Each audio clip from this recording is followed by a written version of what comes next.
Bonjour, dans cette première vidéo, nous allons aborder la proportionnalité, notion que vous appréciez bien évidemment.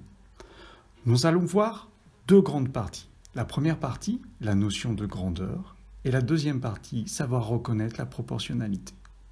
Nous sommes au niveau CM, 6e. Tout d'abord, commençons par la définition. Qu'est-ce que c'est qu'une situation de proportionnalité? On dit que deux grandeurs sont proportionnelles si pour passer de l'une à l'autre, on multiplie, on divise par un même nombre non nul. Très important. Abordons déjà les grandeurs. Les grandeurs, vous pouvez les voir sur cette image, il y a les unités qui peuvent être associées à ces grandeurs. Donc on essaiera, dans les exercices qui vont suivre, de dissocier la grandeur de son unité pour être le plus précis possible. Exercice numéro 1.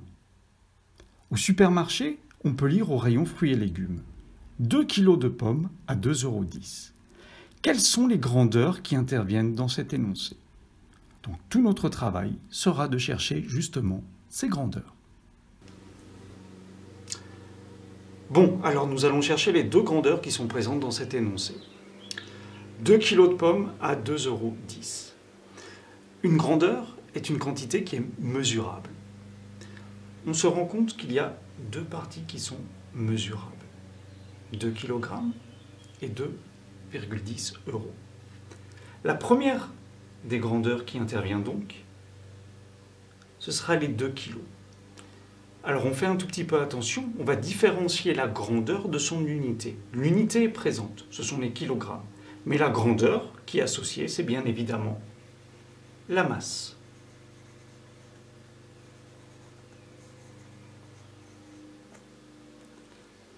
La deuxième des grandeurs, exactement le même principe, c'est toujours mesurable.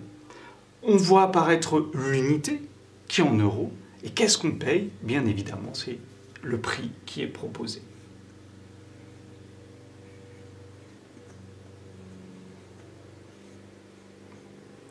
Voilà, nous avons fait le tour donc de cet exercice et nous avons réussi à déterminer les deux grandeurs proposées.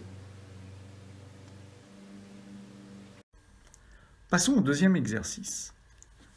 Un nouvel élève arrive dans votre classe. Il se présente. Bonjour, je m'appelle Nassim. J'ai 12 ans et je viens de Lyon. Et je mesure 1,54 m. Quelles sont les grandeurs qui interviennent dans cet énoncé? À vous de jouer. Vous pouvez mettre la vidéo en pause et voir la correction juste après.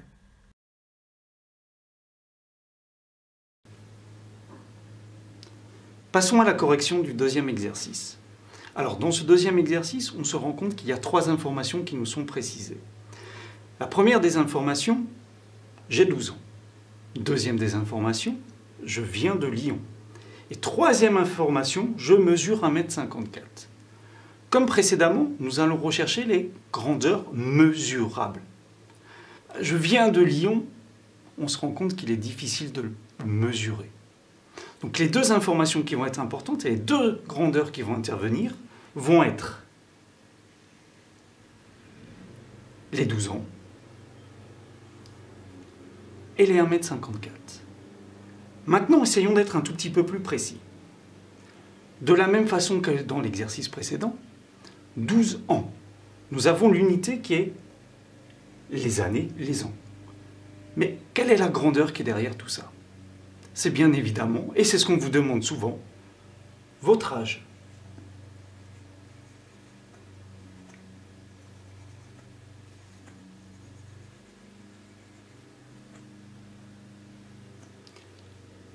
Deuxième grandeur, je mesure 1,54 m. Là aussi, c'est un grand classique. Tout simplement, on a l'unité qui est les mètres et il s'agit bien sûr de votre taille.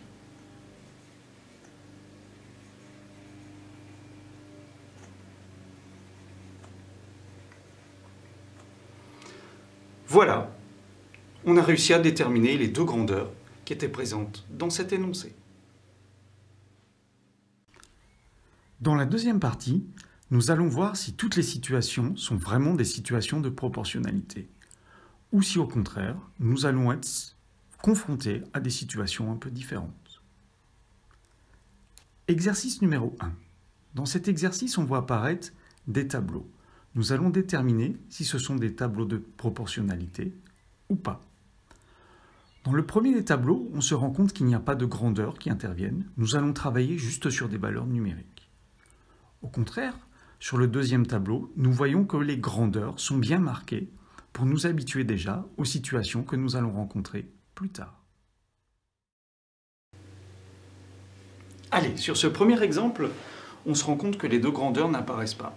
Voilà, pas de grandeur mesurable, on a juste donné des valeurs numériques. Le but, ça va être juste de réfléchir sur la technique. Dans le deuxième exemple, par contre, on aura affaire à des grandeurs, ce qui nous permettra vraiment d'être face à une situation de proportionnalité telle que vous allez les croiser.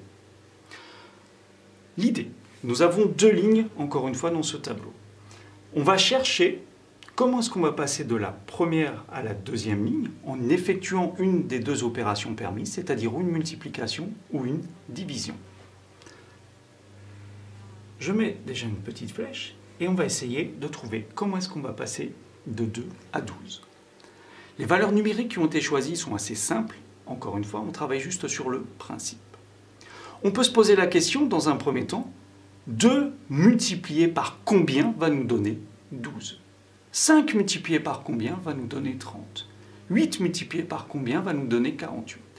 Si on tombe sur la même valeur numérique, alors on aura bien affaire à un tableau de proportionnalité. Nous allons déjà commencer par travailler sur la première des colonnes, le 12 et le 2. Je vais effectuer la division, très simple, 12 divisé par 2. Ou alors je peux faire appel à mes tables de multiplication et me poser la question, mais encore une fois, 2 fois combien va me donner 12 ? Allez, la réponse est assez évidente, vous l'avez tous trouvé, j'en suis certain, ça nous donne 6. Donc pour passer sur la première colonne de la première à la deuxième ligne, on multiplie par 6. Il faut maintenant qu'on vérifie si c'est bien la même chose sur les autres colonnes. Je prends mon 30 et je vais le diviser cette fois-ci par 5. Ou alors, comme précédemment, je peux me poser la question, 5 fois combien va donner 30 ? Là encore une fois, on retombe sur la même valeur numérique, 6. Donc pour l'instant, visiblement, on a affaire à un tableau de proportionnalité. Alors on ne s'emballe pas tout de suite, il nous reste encore la dernière colonne à vérifier. On recommence, toujours le même procédé. 48 divisé par 8, ou 8 multiplié par combien va nous donner 48. Là aussi, on est dans des tables de multiplication, et on retombe sur la valeur numérique, 6. On a vérifié que pour la première colonne, la deuxième colonne et la troisième colonne, systématiquement, on a multiplié par la même valeur numérique qui est 6. Comme on a multiplié tout le temps par la même valeur numérique, est-ce que ce tableau est un tableau de proportionnalité ? La réponse est bien évidemment oui. Il s'agit d'un tableau de proportionnalité.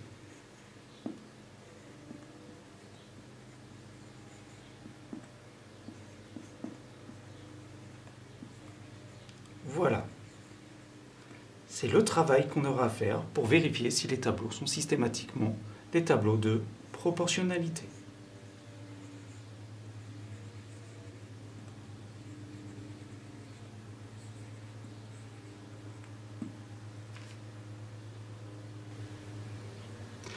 Passons à la correction du deuxième exemple.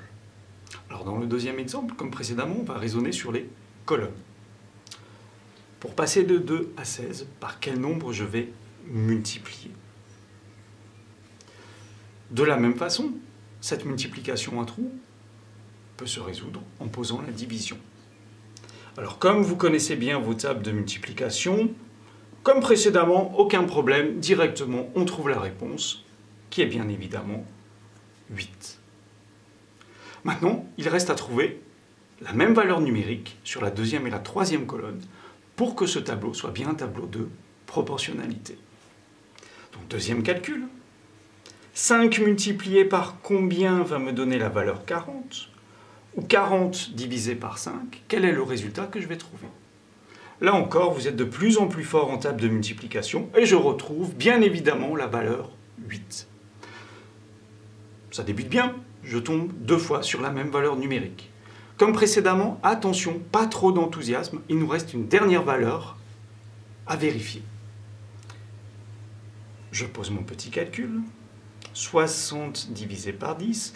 Là, on est dans la table de 10, c'est encore plus facile que précédemment. Et je tombe sur la valeur 6. Ah. Donc là, je suis dans une configuration un peu différente de celle d'avant. J'ai bien 2 fois la valeur 8 qui apparaît, mais sur le dernier calcul, je ne retombe pas sur la valeur 8. Je tombe uniquement sur la valeur 6. Donc, je ne peux pas dire que pour passer de la première à la deuxième ligne, je multiplie systématiquement par la même valeur numérique. Ça n'est pas le cas. Ce 6 est gênant. Ce 6 m'empêche, encore une fois, de dire que ce tableau est un tableau de proportionnalité.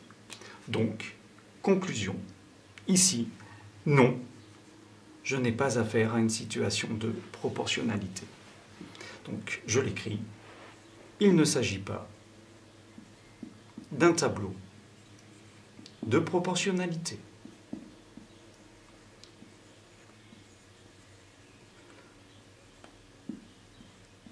Là aussi, cet exemple nous montre, en passant, qu'il faut bien vérifier tous les calculs. Pas se limiter au premier en se disant « tout va bien se passer ». Parce que malheureusement, ici, c'était bien évidemment la dernière des valeurs qui était un peu gênante. Voilà. Donc on a vérifié sur 2 exemples si les tableaux proposés étaient des situations de proportionnalité ou pas. Mais toutes les situations nous sont-elles présentées sous la forme de tableaux? Eh bien non, on le voit bien avec cet exercice numéro 2. La taille et l'âge d'une personne sont-ils proportionnels? Les 2 grandeurs, la taille et l'âge, nous concernent directement, sont bien maîtrisés. Alors essayons de réfléchir un tout petit peu. Essayons de faire preuve de bon sens. Comment vais-je grandir? Vite, vite, vite. Est-ce que ça va être proportionnel avec mon âge? Ah, ça c'est une bonne question. À vous d'y réfléchir. J'espère que cette première vidéo vous aura été utile. La suite et la fin de la proportionnalité dans la deuxième vidéo.